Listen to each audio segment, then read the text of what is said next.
Assalamualaikum warahmatullahi wabarakatuh.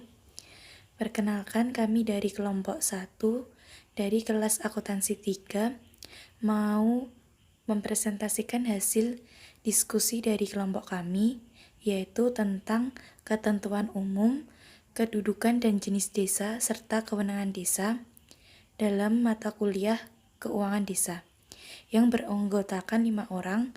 Yang pertama ada Riwang Arumsasi, NPM 110, saya Latifan Hidayati, NPM 112,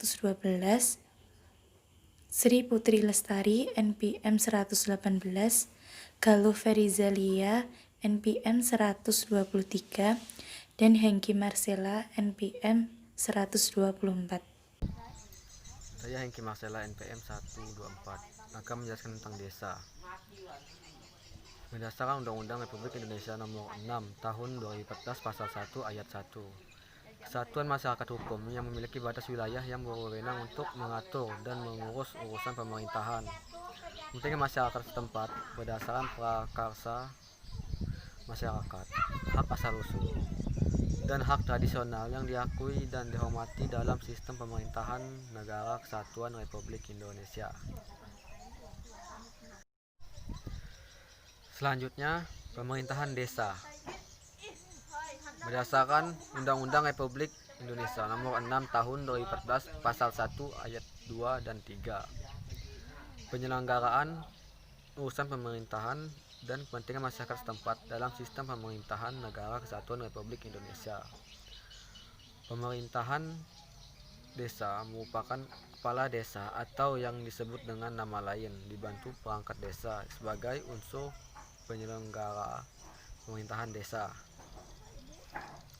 Selanjutnya, Badan Permusyawaratan Desa atau yang disebut dengan BPD.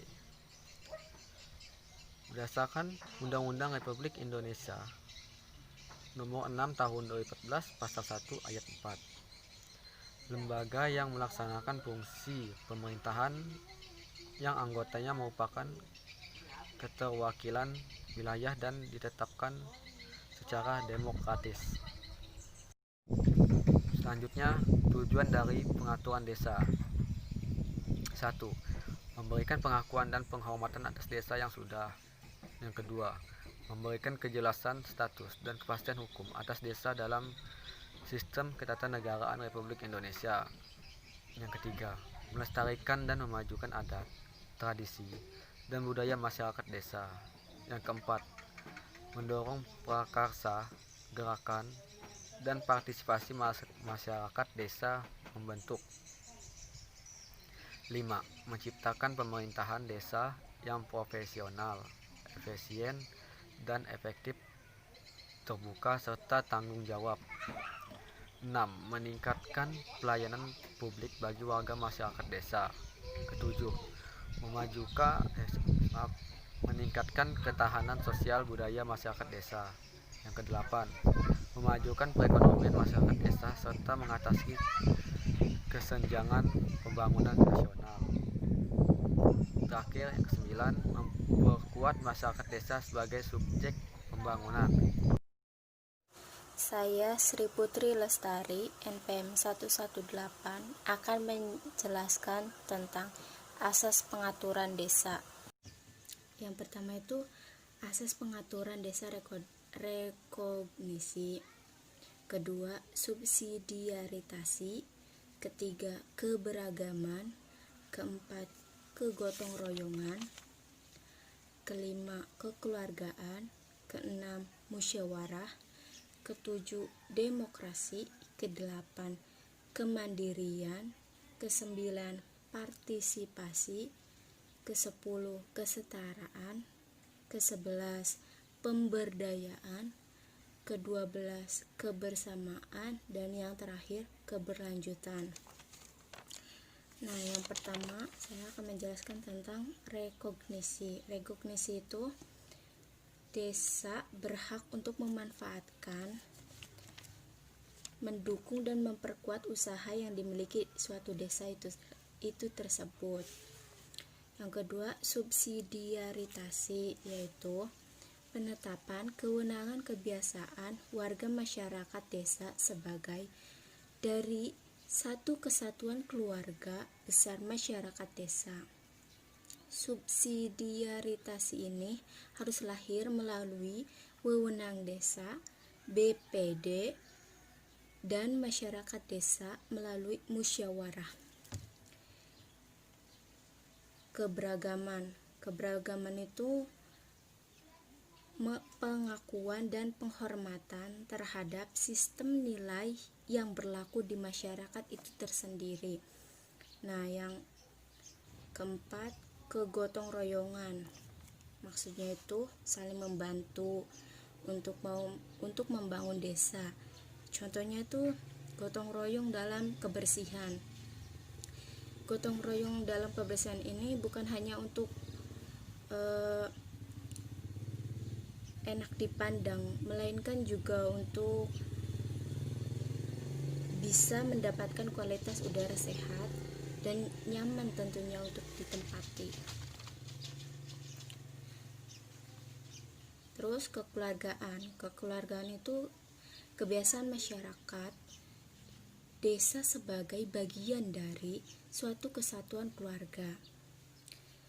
Contohnya itu menghargai pendapat antar keluarga, itu contoh kecil dalam keluarga. Terus untuk dalam desanya itu saling menolong satu sama lain. Musyawarah yaitu pengambilan keputusan yang menyangkut kepentingan masyarakat desa melalui diskusi. Sebagai contoh, musyawarah dalam pemilihan RT dan RW itu harus melalui kepala desa. Nah, dengan musyawarah demokrasi, sistem pengorganisasian masyarakat desa dalam suatu sistem pemerintah yang dilakukan oleh desa. Sebagai contoh, ikut berpartisipasi dalam pencoblosan. Kemudian kemandirian itu proses yang dilakukan desa oleh pemerintah dan masyarakat desa untuk melakukan kegiatan dalam rangka memenuhi kebutuhan dengan kemampuan sendiri. Selanjutnya, partisipasi. Partisipasi itu turut berperan aktif dalam suatu kegiatan. Selanjutnya, kesetaraan. Kesetaraan ini kebersamaan dalam kedudukan dan peran. Misalnya dalam bukan hanya kaum laki-laki saja yang dapat menjadi kepala desa, melainkan perempuan juga. Nah, selanjutnya pemberdayaan, upaya peningkatan taraf hidup dan kesejahteraan masyarakat desa. Contohnya itu UKM di Cirebon. Cirebon kan dikenal sebagai kota batik. Maka warga setempat dapat mengoptimalkan itu sebagai kesejahteraan bersama. Selanjutnya, kebersamaan, yaitu semangat untuk berperan aktif dan bekerja sama dengan partisipasi saling menghargai. Dan yang terakhir, keberlanjutan, suatu proses yang dilakukan secara terkoordinasi, terintegrasi, dan berkesinambungan. Contohnya itu pembangunan dalam bidang kesehatan atau menyediakan fasilitas yang memadai. Selanjutnya saya akan menjelaskan tentang kedudukan desa. Terdapat UU RI nomor 6 tahun 2014 pasal 2 menyatakan bahwa penyelenggaraan pemerintah desa, pelaksanaan pembangunan desa, pembinaan ke masyarakat desa, dan pemberdayaan Republik Masyarakat Desa berdasarkan Pancasila, UUD, Negara Republik Indonesia tahun 1945, Negara Kesatuan Republik Indonesia, dan Bhinneka Tunggal Ika. Yang terakhir terdapat pada UU RI nomor 6 tahun 2014 Pasal 5 Desa berkedudukan dalam wilayah kabupaten. Saya Latifah Nurhidayati, NPM 112, akan menjelaskan tentang jenis-jenis desa.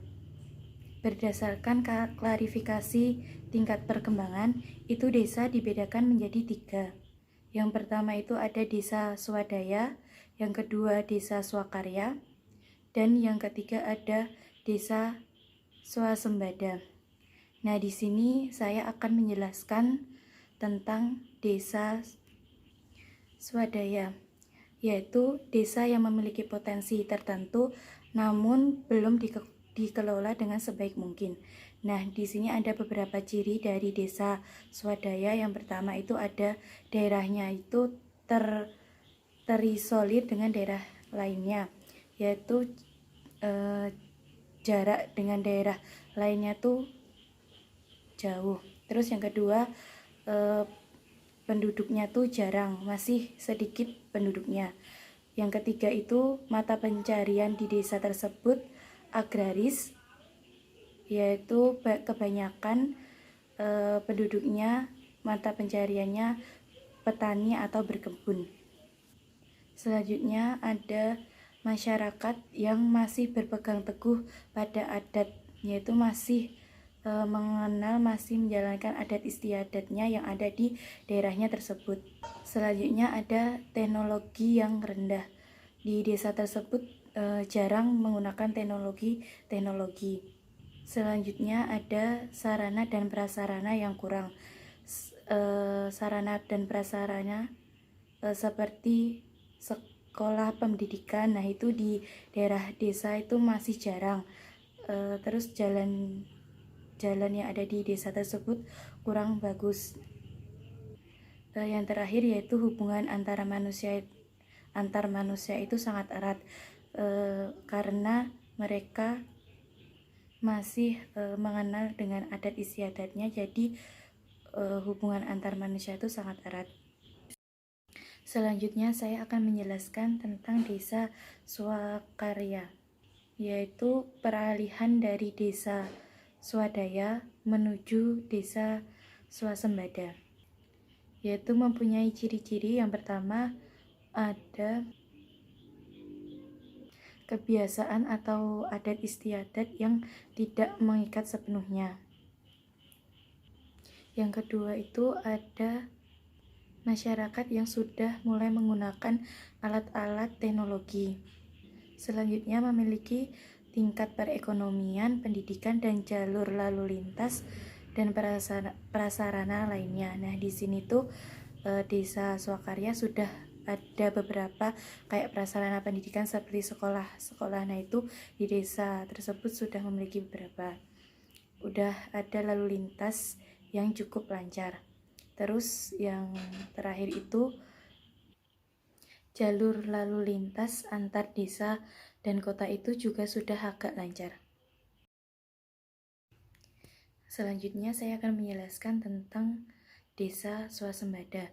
Nah, desa swasembada itu desa yang masyarakatnya itu telah mampu memanfaatkan atau mengembangkan potensi ataupun sumber daya alam yang ada di desa tersebut sesuai dengan pembangunan regional. Nah, pembangunan regional itu yaitu usaha meningkatkan kualitas kehidupan maupun kualitas lingkungannya dengan jangkauan yang luas. Ciri-ciri dari desa swasembada. Nah, yang pertama itu ada kebanyakan desa itu berlokasi di ibu kota. Terus yang kedua, penduduknya yang padat. Dan yang ketiga itu tidak terkait penuh dengan adat istiadat. Jadi di desa tersebut tidak mengenal lebih dalam adat istiadat yang ada di desa tersebut.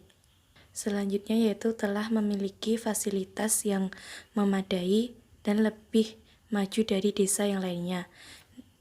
Fasilitas yang telah memadai itu seperti fasilitas pendidikan, itu seperti sekolah-sekolah itu udah lumayan banyak ada.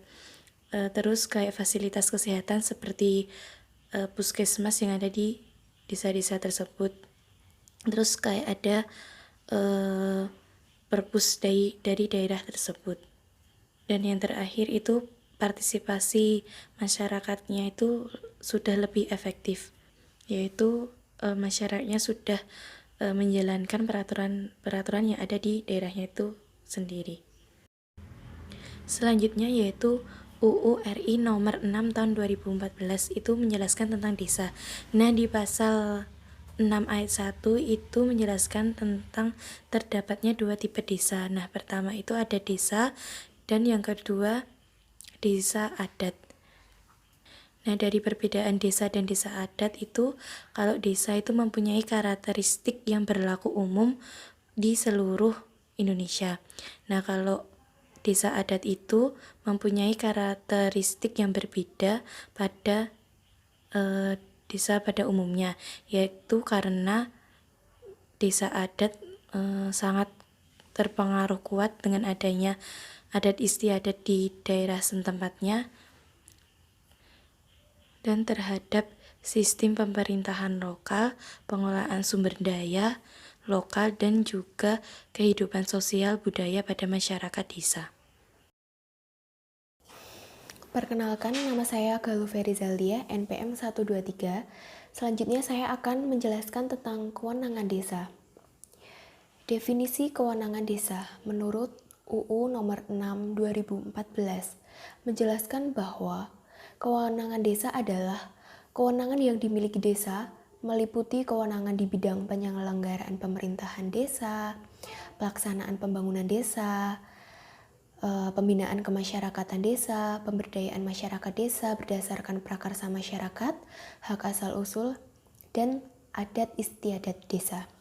Selanjutnya ada tujuan pengaturan kewenangan desa yang berdasarkan pada asas rekognisi dan asas subsidiaritas, yaitu untuk mencapai kemandirian desa agar masyarakat desa menjadi subjek pembangunan. Untuk mencapai atau menunjang kemandirian desa itu tadi, caranya dengan mengatur dan mengurus kepentingan masyarakatnya sendiri. Selanjutnya ada jenis kewenangan desa. Jenis kewenangan desa itu ada 4. Yang pertama, kewenangan berdasarkan hak asal-usul. Kewenangan ini artinya hak yang merupakan warisan yang masih hidup dan prakarsa desa atau prakarsa masyarakat desa sesuai dengan perkembangan kehidupan masyarakat. Contohnya ada 3. Yang pertama, sistem organisasi perangkat desa, lalu sistem organisasi masyarakat adat dan pranata adat, lalu yang ketiga, pembinaan kelembagaan masyarakat. Yang kedua, ada jenis kewenangan lokal berskala desa.